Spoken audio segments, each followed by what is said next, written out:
rappeler qu'au lendemain de l'échec du dialogue Togo Télécom 2, Faure Gnassingbé a réuni, qu'il vous souvienne, surtout vous les journalistes, il faut lire les événements, c'est très important. Il a convoqué le haut commandement des forces armées togolaises à la présidence. Au lendemain également du rejet de ce fameux projet de loi du gouvernement, il a fait un déplacement au camp unité de Lomé pour rencontrer le haut commandement des FAT.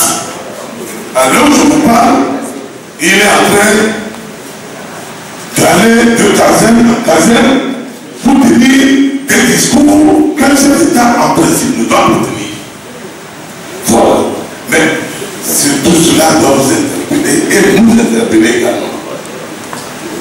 Quelqu'un tout à l'heure a dit, est-ce que le gouvernement était en droit de saisir l'Assemblée nationale? Prouvant que moi je dis non. L'article 144 est clair là-dessus. M. Faure Gnassingbé s'est caché soigneusement derrière ce soi-disant gouvernement. Il y a 48 heures, un paysan de mon village m'a dit de le rappeler.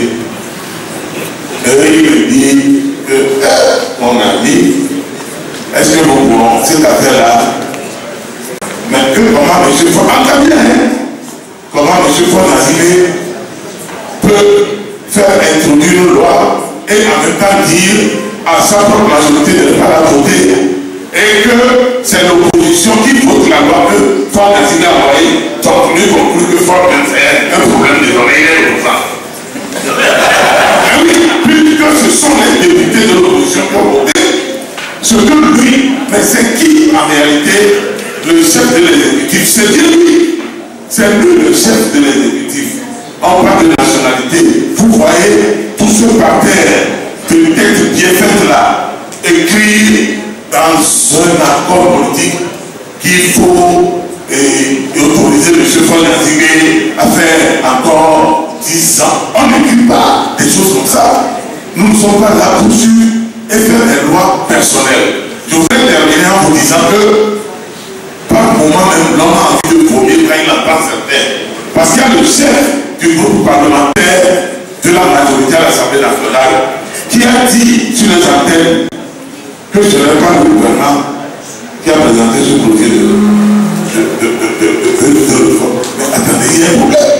Il y a un problème. Donc ça veut dire que l'État togolais n'existe plus.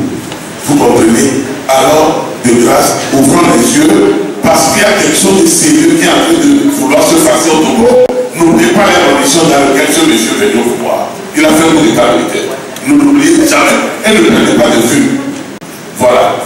Quand il démarre ses discours en disant mes chers frères d'armes. Mais attendez, il y a un problème. Oui. Et je vais vous dire, moi je suis togolais, 100%.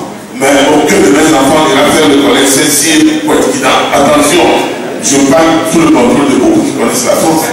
Oui, il faut être de nationalité française pour être admis au lycée Saint-Cyr. Alors, là où ils sont en train de diriger ou d'orienter leurs yeux, c'est mieux qu'ils les fassent avant même que l'on commence pas à sortir de notre nationalité que nous.